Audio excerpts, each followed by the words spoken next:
Amén. Vamos a irnos a la Biblia, hermanos. La segunda carta de Pedro. Estamos en el capítulo número 1. Vamos a leer del versículo número 12 en adelante.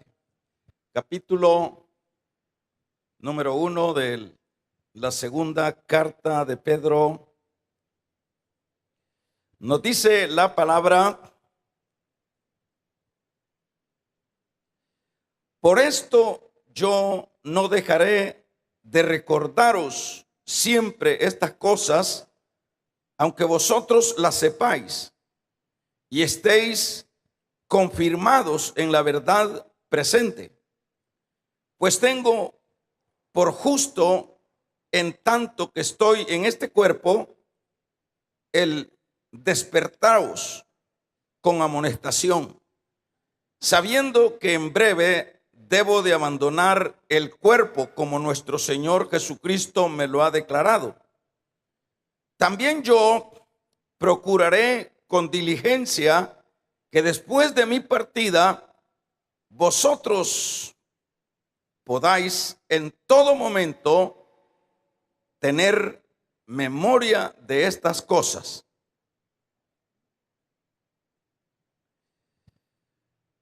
Amén. Vamos a dejar hasta ahí la lectura y hagamos una oración. Padre, te damos gracias porque tú eres bueno, porque para siempre es tu misericordia. Te pedimos que nos traigas en esta noche, Señor, el consejo de tu palabra. Tráenos, Espíritu Santo, discernimiento, tráenos inspiración y también tráenos, Señor, retención de la palabra que vamos a escuchar, que podamos recibirla, retenerla. Gracias, Señor. Amén. Tomemos nuestros lugares.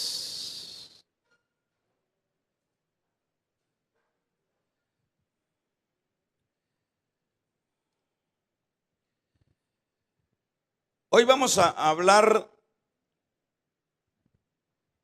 en la idea para mantenernos o para mantenerse firme requiere resistir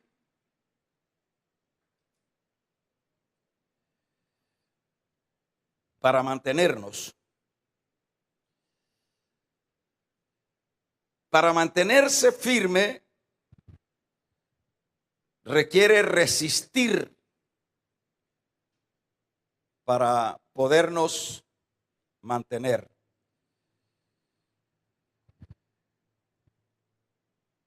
Lo que hemos estado enseñando en el penúltimo estudio es que Pedro les ha dicho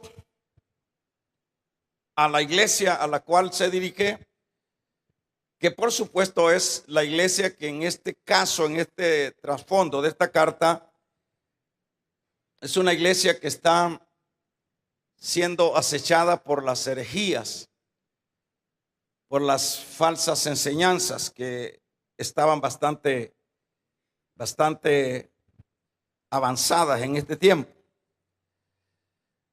Pero Pedro les ha dicho que hay que mantenerse en la dinámica de los elementos o de las virtudes o de las cosas que ha venido mencionando, como lo señalábamos que era la fe, la paciencia, lo que era todos estos aspectos.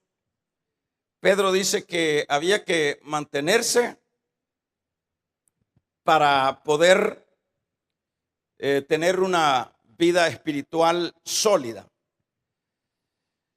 En este caso, le dice el apóstol que el mantenerse en los aspectos de estas recomendaciones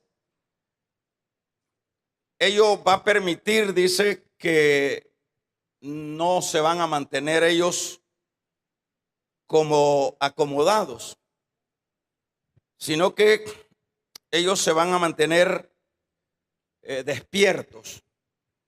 ¿En qué sentido? La idea de que ellos trabajen, luchen, retengan lo que son estos 7 aspectos que ya hemos hablado de ellos, ¿verdad?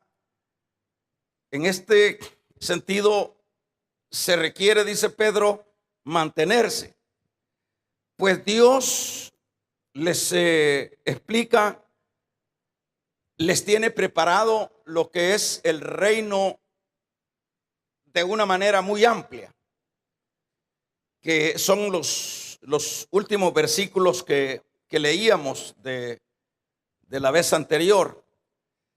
Eso es lo que dice Pedro, porque de esta manera será otorgada amplia y generosa entrada en el reino eterno de nuestro Señor Jesucristo. Dicho de otra manera, esto es lo que Pedro ha estado diciendo en los penúltimos versículos. Ahora, este actuar en mantener lo que son las recomendaciones de la palabra, esto tiene como resultado, diríamos, lo que es esa entrada amplia a lo que es el reino de Cristo.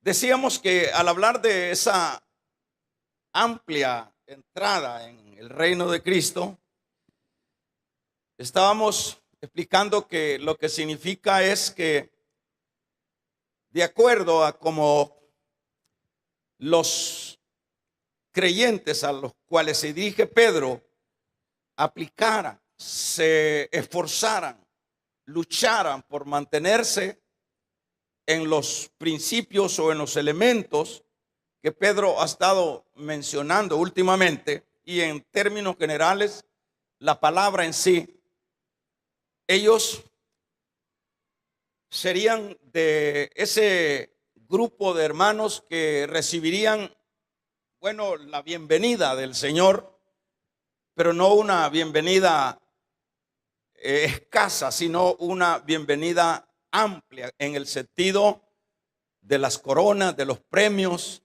de las bendiciones, porque ese es el fin de todo lo que es la carrera cristiana. A ese punto es a donde todos vamos a llegar. Vamos a llegar, como dice el Evangelio de Mateo, nos dirá el Señor: buen siervo, en lo poco fuiste fiel, en lo mucho te pondré. Ese es prácticamente el final de la carrera cristiana. Se concluye con lo que son las coronas, los premios, pero claro que para estos asuntos o estas glorias que están reservadas para todo creyente, se requiere pues ser aplicado. Se necesita ser objetivo. Se necesita tener esa visión clara. Porque hay situaciones que por una u otra razón pueden desanimarnos como creyentes. Pero cuando el creyente está consciente, hermanos, de lo que es la realidad de ese final, es decir, el estar consciente de que la carrera termina con ese recibimiento de parte del Señor, pues eso nos permitirá saltar murallas. Eso nos permitirá superar situaciones que nos impiden caminar. Eso será así. Yo decía un día de estos que para este tipo de motivaciones, ¿cuáles? Como el estar siempre objetivamente viendo lo que es el final de la carrera, como Pablo lo hacía, y veía Pablo las coronas. Yo decía que esa es la única manera como un cristiano se puede mantener activo, como un cristiano se puede mantener despierto, porque ellos están muy conscientes de esta realidad. Ellos están muy conscientes de que las promesas de Cristo para con su iglesia son promesas de Dios y no de hombre. Entonces eso impulsa a la persona. Y yo decía un día de estos, y hacía el ejemplo de los que se van para, digamos, para Estados Unidos, los que se van, los que migran, bueno, sin una visa, se van, como le llamamos, ¿verdad? Sin documentos, se les llama despectivamente mojados. Toda esa gente, hermanos, que inicia ese recorrido, bueno, en primer lugar, el recorrido ese es temerario, es un recorrido peligrosísimo, a tal grado que por esos caminos donde la gente se va yendo hacia las fronteras de Estados Unidos, pasando por desde, bueno, los que vienen del Suramérica, los que pasan por acá, Guatemala, México, llegar hasta allá.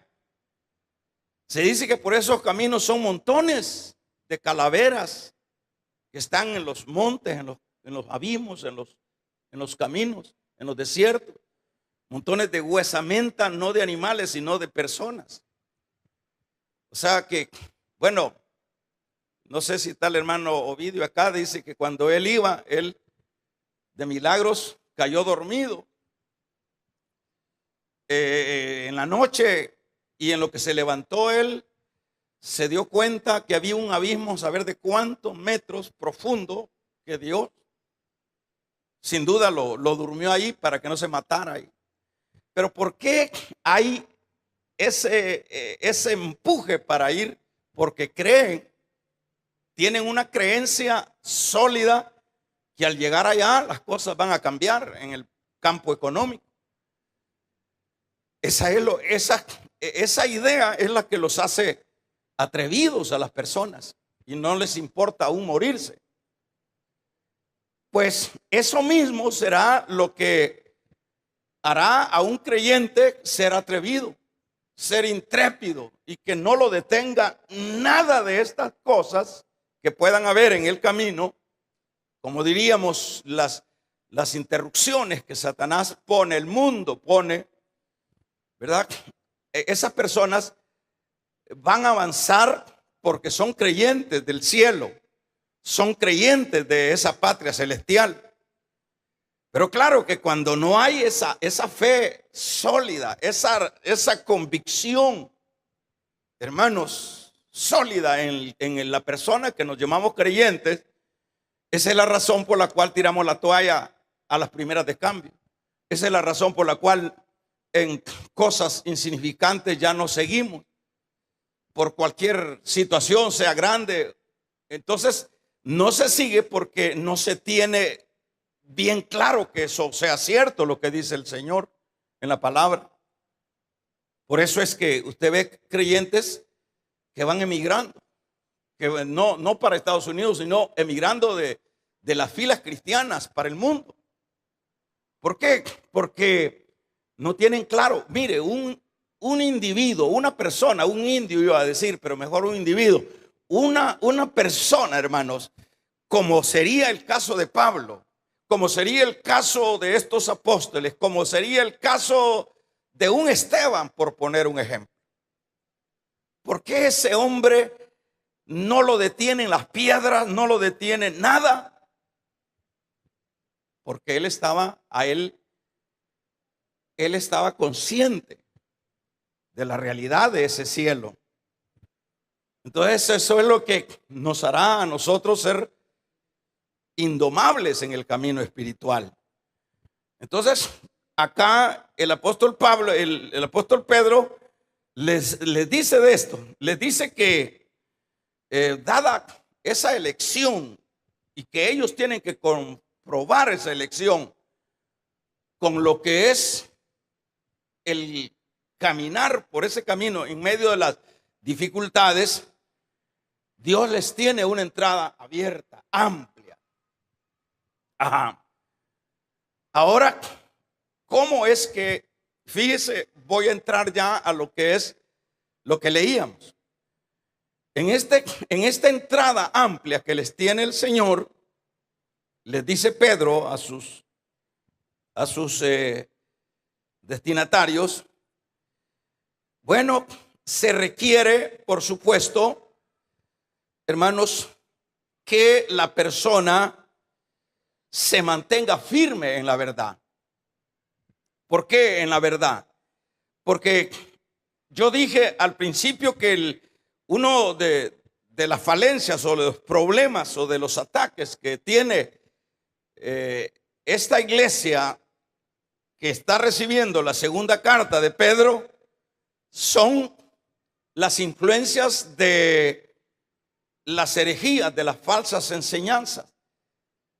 En este tiempo se prevalecía mucho en las iglesias de este entonces lo que era el gnosticismo. El gnosticismo es otra cosa, y ahí podemos tener la idea de cuál es la preocupación de Pedro, porque aquí estamos hablando de un apóstol preocupado. Estamos hablando de un Pedro que está viendo el eminente peligro de que sus destinatarios sean jalados, sean ganados por las filosofías gnósticas. Entonces el apóstol está diciendo acá que dada esa elección deben estar firmes ellos sin darle cabida a nada. Y lo que les hará a ellos estar sólidos es la verdad. Es decir, que si ellos se mantienen en la verdad, por eso es que leíamos en el versículo número 12, por esto yo no dejaré de recordaros siempre estas cosas, aunque vosotros las sepáis y estéis confirmados en la verdad presente. ¿A qué se está refiriendo el apóstol Pedro acá? Se está refiriendo a que el resultado de llegar a ser recibido por el Señor ampliamente en ese reino de Cristo, esto solo puede lograrse cuando la persona se mantenga firme en la verdad del evangelio. Yo estoy diciendo que están los herejes, las doctrinas que asocian asuntos de Dios, pero que no tienen nada que ver con lo de Dios. Entonces Pedro está en este caso hablando de la verdad del evangelio, que la manera como ellos van a ser recibidos en ese reino de Cristo solo será posible manteniéndose sólidos en la verdad, ¿verdad? La verdad que estaba siendo, decíamos, trastocada en este tiempo. ¿Y qué diríamos hoy día? Porque esto lo podemos, pues sí, lo estamos trasladando a esos tiempos de Pedro. Pero si vemos el peligro en el cual está la verdad, digo el peligro porque el evangelio siempre es el evangelio y nadie lo va a mover, pero el peligro que tenemos siempre los seguidores de Cristo o la iglesia de este tiempo, como fue en el pasado, los peligros que tenemos también hoy. Ahora, los peligros son terribles en cuanto a si en aquel tiempo eran los gnósticos y alguna otra que otra secta, hermanos, herética, ahora son miles de sectas.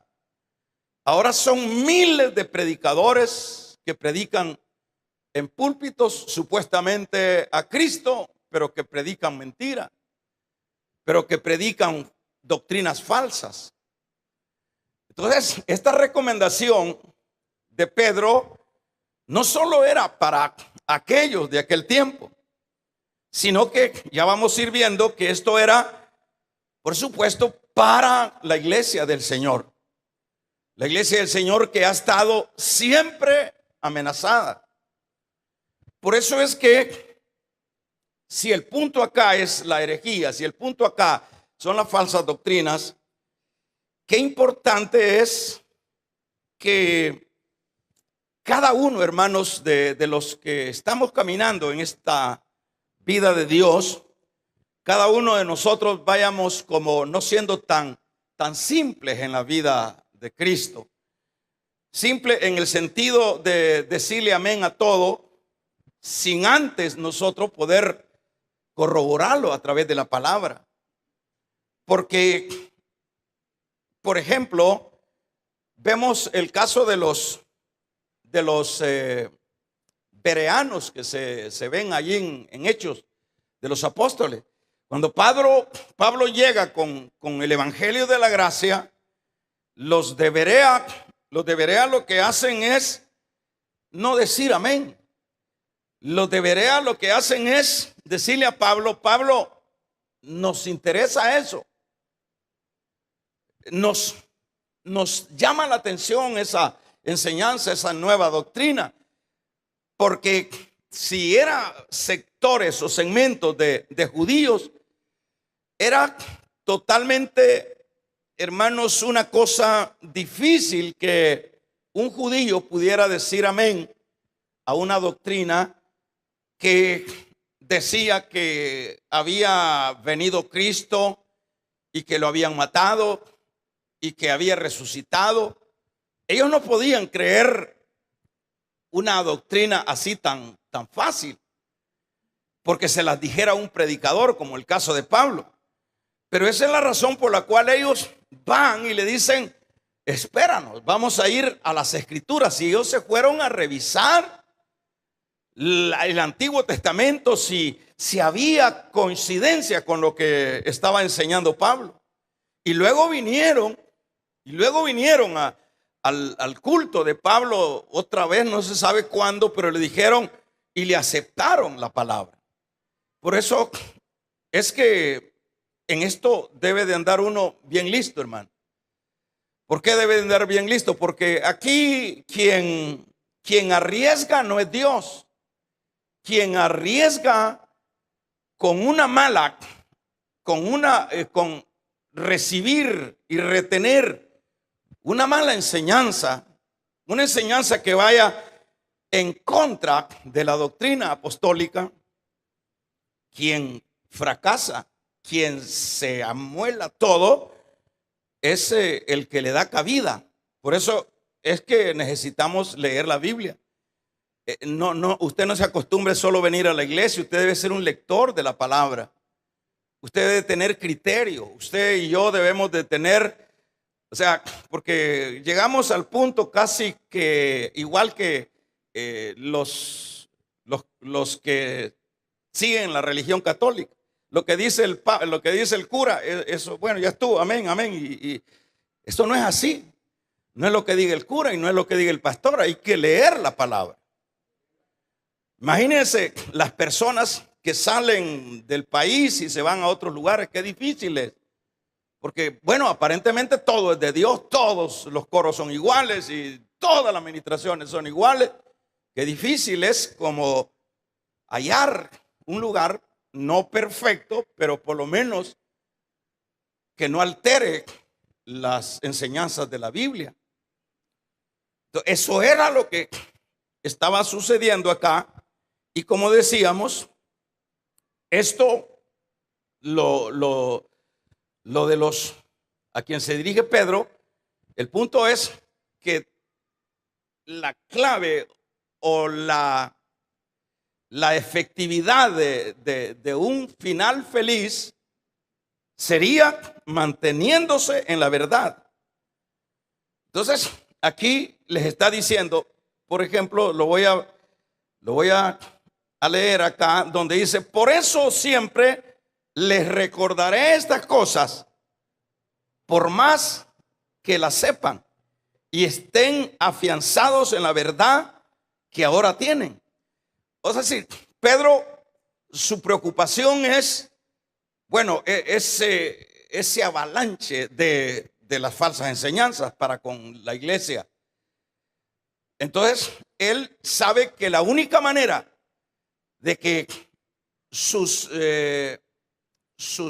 destinatarios no vayan a fracasar es que se mantengan en la doctrina, que se mantengan en lo que él les ha enseñado. Por eso, fíjese bien, por eso siempre les recordaré estas cosas. ¿Cuáles cosas? Las cosas, lo que implica la verdad del evangelio. Eso es lo que les va a recordar.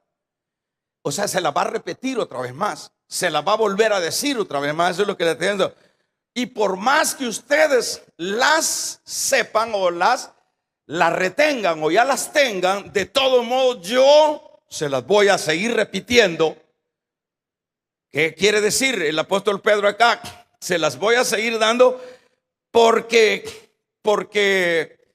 cuanto más ustedes se impregnen de la verdad y no le den cabida a una herejía, a una falsa enseñanza, eso es lo que les garantiza tener un final feliz, como decíamos.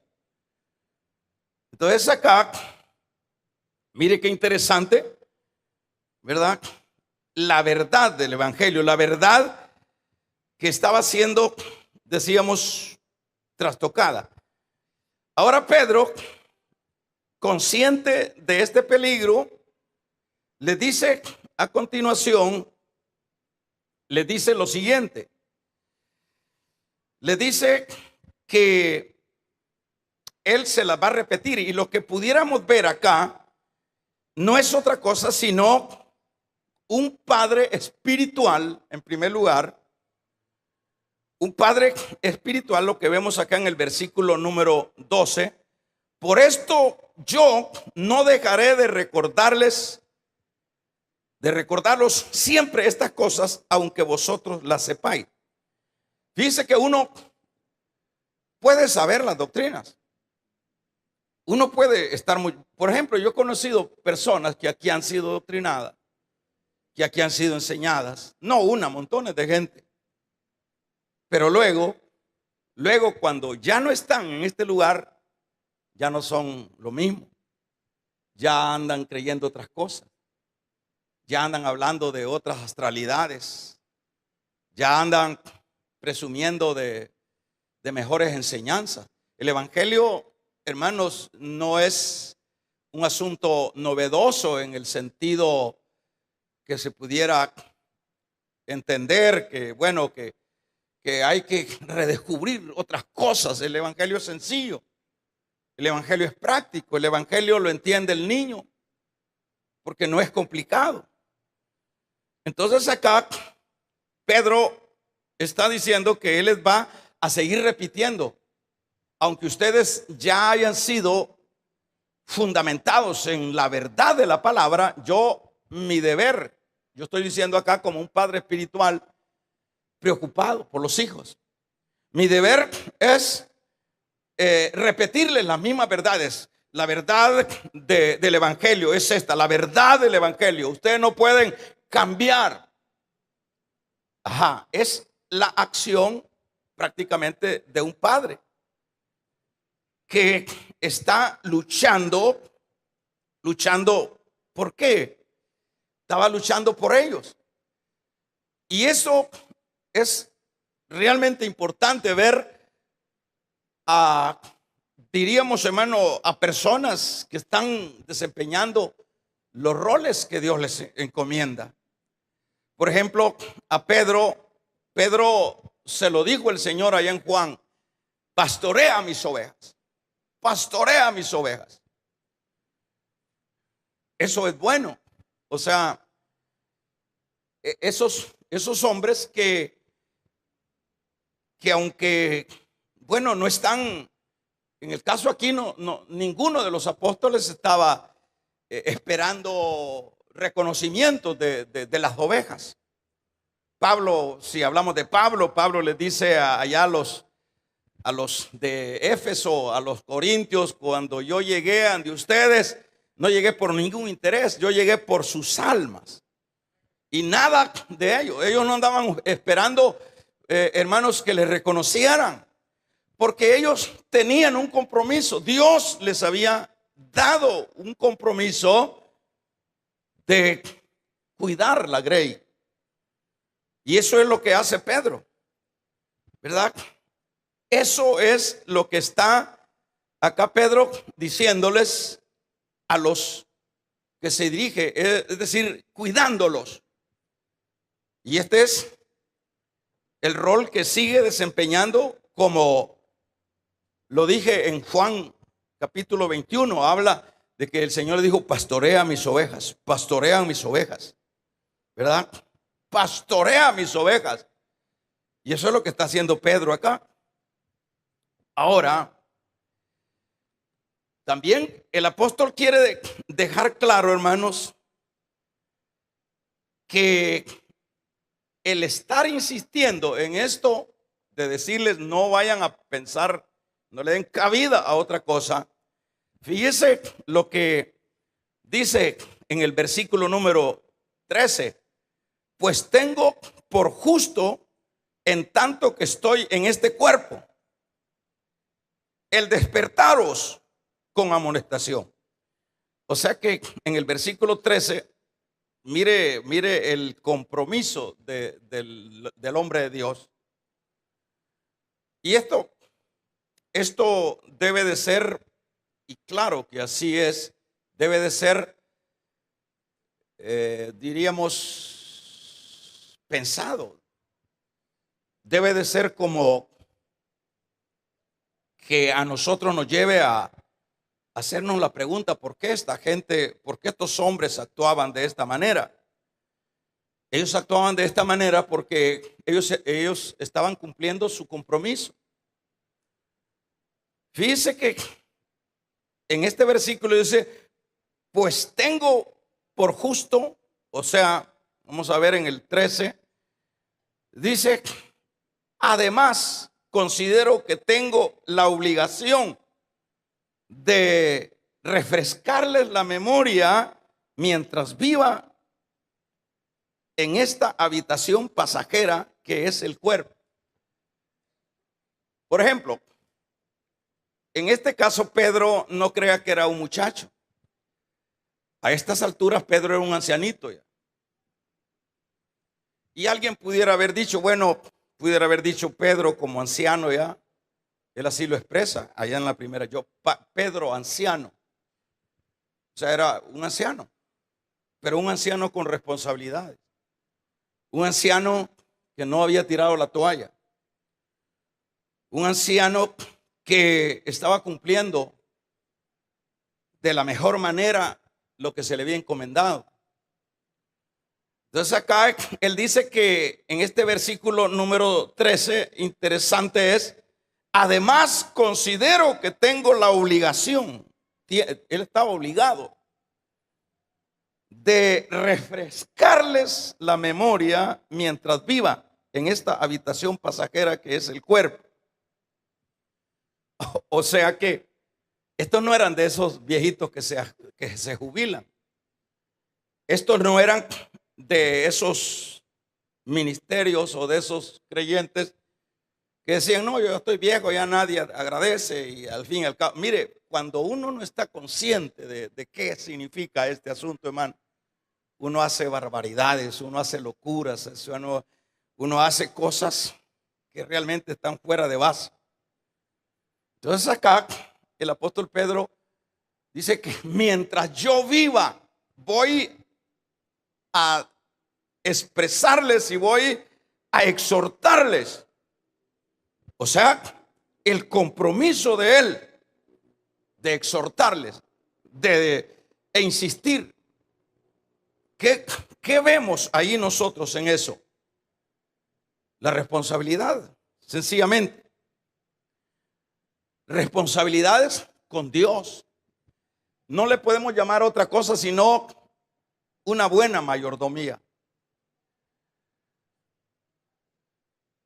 Esto debe de refrescarnos a nosotros porque cada quien, todos, de alguna manera, tenemos responsabilidades, tenemos asignaciones. Y en esas responsabilidades y asignaciones es donde nosotros, hermanos, tenemos que irnos a renovar, a actualizarnos, a retroalimentarnos en la misma palabra, porque las responsabilidades son las mismas. Ya, aquí está diciendo Pedro, aunque yo esto lo voy a hacer mientras esté en este tabernáculo. Ya Pedro ya, ¿y qué es lo que dice el 14? Fíjese, mire lo que dice el 14. Dice, sabiendo que en breve debo de abandonar este cuerpo como nuestro Señor Jesucristo me lo ha declarado. O sea que él sabía que ya lo andaban aruñando.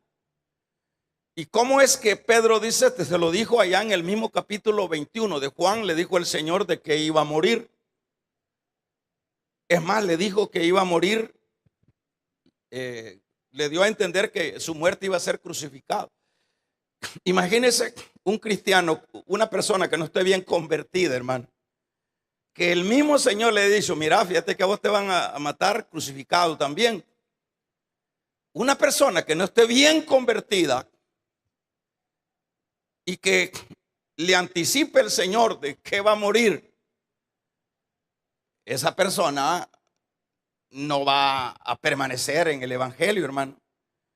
Pero aquí vemos a un hombre consciente de que ya sus días están para finalizar, pero antes que sus días se terminen, mientras yo esté en este tabernáculo, mientras yo esté, yo lo voy a exhortar y les voy a recordar las mismas cosas, que es la verdad. Eso es la misma cosa. Se refiere a la verdad. ¿Qué nos dice esto a nosotros? Yo digo que es bueno que nos vayamos examinando nuestro cristianismo. Pues sí, porque no podemos dejar de aplicar esto, pues, porque si no, entonces ¿en qué estamos? ¿Verdad? Cada uno tiene una área. Pero en lo que siempre se va a identificar el verdadero creyente es el que en eso poco va a ser fiel. Va a luchar por cuidar ese poquito.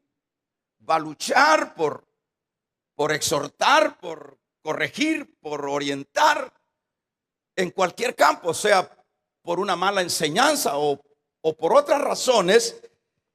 Los verdaderos creyentes siempre no dejarán de desarrollar sus responsabilidades que se les han asignado.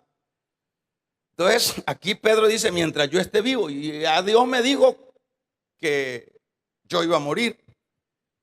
Así que mientras esté en este cuerpo, en este tabernáculo, mientras aquí esté, yo les voy a seguir diciendo lo mismo.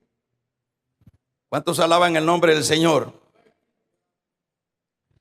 Ahora, no solo Pedro estaba interesado en el progreso espiritual de esta gente, hermanos, sino que les dejaría bien claro también que les dice a continuación que aparte de que yo les voy a estar exhortando, también le dice también yo procuraré, verso 15, con diligencia, que después de mi partida, fíjese que Pedro ya está sintiendo que se va a morir, vosotros podáis en todo momento tener memoria de estas cosas. Tremendo esto. Imagínense de estas cosas. Versículo 15 estoy leyendo. También me esforzaré con empeño para que aún después de mi partida, después que se muera, ustedes puedan recordar estas cosas en todo tiempo. Le hago la pregunta yo, ¿qué es lo que está diciendo Pedro ahí? Lo que está diciendo Pedro ahí es, le voy a dejar una escritura. Y prácticamente son estas dos cartas. Y esta segunda carta en particular. Es decir, no solo los está exhortando, sino que está escribiendo para que no se olviden. O sea que la pasión, el interés, la lucha del apóstol Pedro es que no vayan a desenfocarse de la verdad. Y si ustedes no entienden o no agarran verbalmente lo que yo le estoy diciendo, en este versículo número 14 le dice, porque sé que dentro de poco tendré que abandonarlos, según se me ha manifestado, pues el Señor Jesucristo me lo ha dicho. También me esforzaré con empeño para que aún después de mi partida ustedes puedan recordar estas cosas en todo tiempo.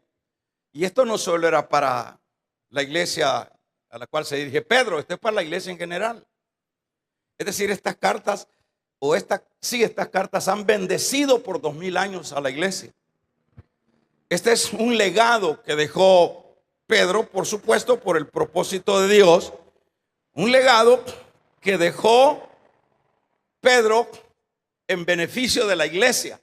Dicho de otra manera, todavía a estas alturas, después de 2000 años, Pedro sigue hablando. Nos vamos a regalarle ofrenda de palmas al Dios de la gloria. A estas alturas, Pedro sigue exhortándonos a nosotros ahora como iglesia a través de la escritura que estamos leyendo. Qué compromisos tenían estos hombres, ¿verdad, hermanos? Tremendas estas figuras, tremendos estos ejemplos, ¿verdad? Impresionante. Ahora, vamos a ver, yo finalizo diciendo dos aspectos. Acá vemos el compromiso de un hombre luchando por el rebaño. Acá vemos a este hombre en particular y por supuesto los demás luchando para que no vayan a ser persuadidos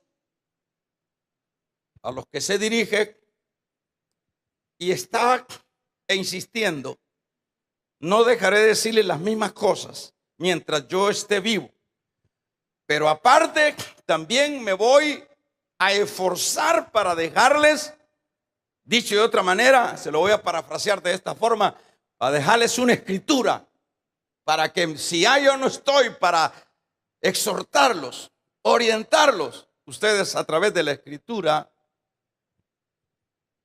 que se les deja, ustedes puedan ser apercibidos. Pasión, ¿verdad? Esta es la figura, decíamos, el buen mayordomo. Por eso es que el mejor ejemplo que nosotros tenemos, y ellos por supuesto lo tomaron del Señor Jesús. El Señor Jesús, en la parábola que dejó las 99 y se fue a buscar la que estaba quebrada. Todo esto ellos lo aplicaron. Ahora, ¿qué debe de hacer? ¿Qué debe de hacer la oveja o el lector? ¿Qué es lo que debe de hacer? Por un lado, agradecer que hay quienes cuidan de sus almas. Eso sería una actitud por lo menos a quien se dirige Pedro, estos destinatarios, dice, qué precioso tener a alguien que esté pendiente de nuestras vidas espirituales. Eso sería como una actitud que, por supuesto, hermanos, ninguno de los apóstoles estuvo esperando, pero debería de ser una actitud de gratitud de las personas, porque no habrá otra cosa más difícil dentro de este campo espiritual que cuidar ovejas, que cuidar personas. Esta es la cosa, si uno no tiene un llamado, hermano, esto es de que cualquiera tira la toalla. Pero el estar, porque pues sí, las personas exigen, las personas hablan, las personas se quejan, las personas, pero cuando esas personas pueden como decir, qué bueno que hay quien cuide de mí, sería bueno valorar aquello. Porque, bueno, ¿qué es lo que dice el escritor a los Hebreos en su capítulo número 13? ¿Verdad? Dice, vamos a leerlo, que lo dice el verso 17. Obedeced a vuestros pastores y sujetaos a ellos, porque ellos velan, ¿por qué dice? Por vuestras almas. Como que, ¿qué? ¿Qué dice? Como quien ha de dar cuenta para lo que, sí, para quien tienen que dar cuenta. Todo aquel que está al frente de un grupo, ¿verdad? Todos vamos a dar cuenta. Por ejemplo, en este ministerio, el modelo es un sistema un sistema de reuniones, y están las delegaciones, están las instancias. O sea, no piense que ese hermano que se le ha delegado esa área, o vamos a irnos hasta al anfitrión, ese anfitrión que tiene esa área y que ese anfitrión no cuida esa área, no piense que va a pasar desapercibido de Dios, o no digamos el colaborador, y no digamos el pastor que les valga las ovejitas. O sea, no pensemos que vamos a, si es que tenemos claro que tenemos un compromiso con Dios, ¿verdad? Entonces, en este sentido, las ovejas deberían de, por lo menos, agradecer a Dios que hay quien cuide de sus almas. Porque ¿con qué se puede pagar? ¿Qué precio puede pagar el cuidado de una persona en el campo espiritual? ¿Qué precio? No hay precio, hermano. Si las mismas familias con su poquito de gente, es decir, llamémosle los padres, se las ven a palos con los 2 hijos que tienen, ¿verdad? Y es lo mismo en la iglesia. Entonces, ¿qué es lo que se tiene que hacer en este caso? Lo que se tiene que hacer es, por lo menos valorar.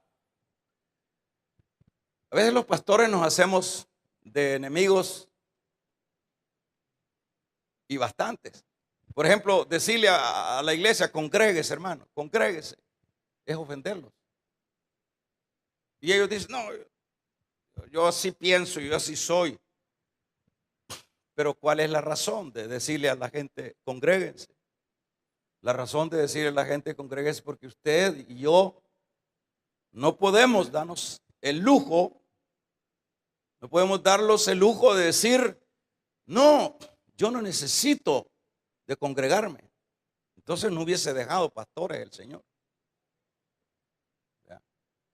Entonces, pero ahí vienen los pleitos. Dicen, no, yo tengo mi estilo y todo. No, ningún creyente puede sobrevivir si va en contra de lo que está de la dirección que lleva un ministro o un pastor en una iglesia. Si usted se pone rebelde con el pastor, usted no crea que va a sobrevivir. Porque el pastor, aquí Pedro, aquí está diciendo, yo le voy a decir lo mismo aunque no le guste. Y eso es lo que siempre se va a hacer. Y eso es lo que siempre se va a hacer. Se le va a decir lo mismo, y aunque no le guste. Congréguese, no sea dominguero, vamos a regalarle ofrenda de palma al Dios de la gloria. ¿Pero por qué? ¿Por qué? ¿Por qué? Porque no podemos nosotros darnos el lujo de pensar que vamos a sobrevivir con nuestras teologías. Usted puede ser un gran teólogo, pero si usted necesita, por eso es que está el orden. Por ejemplo, en el orden de Dios no puede haber un profeta. Imagínense, estoy hablando de un profeta dentro de los ministerios de la iglesia. No puede estar un profeta fuera del control de un pastor. Estamos hablando de un profeta, y nosotros, ¿qué profeta podríamos ser? Un maestro, donde están los 5 ministerios. No puede haber uno de los 5 ministerios sin que no estén cobijados bajo esa estructura que el Señor dejó. Apóstoles, profetas, evangelistas, maestros y pastores. El pastor, por ejemplo, un evangelista tiene que tener pastor. No puede andar un evangelista solo, jamás se puede, no va a sobrevivir. Tiene que tener un pastor. Y nosotros, que no creo que seamos evangelistas ni profetas ni nada, y todavía sí tenemos nuestras maneras. ¿Cómo vamos a sobrevivir? Si mire Pedro aquí con estas personas luchando, amén, luchando, que le va a decir lo mismo. ¿Para qué? Para que no vayan a... Es que facilito, si uno, hermano, facilito, uno es fácil para caer en las redes de la mentira. Facilísimo. Dice Pedro, también yo procuraré, dice, con diligencia, que después de mi partida a vosotros podráis en todo momento tener y recordarte de estas cosas. Porque nos hemos dado a conocer el poder y la venida de nuestro Señor Jesucristo siguiendo fábulas artificiosas, sino como habiendo visto con nuestros propios ojos su majestad. Pues cuando Él recibió de Dios Padre honra y gloria, le fue enviado desde la magnificencia de su gloria una voz que decía: este es mi Hijo amado en quien tengo complacencia. Y nosotros oímos esa voz, dice Pedro. Aquí no les está hablando un calenturioso, aquí les está hablando uno que oyó la voz de Dios. Regálele ofrenda de palma al Dios de la gloria.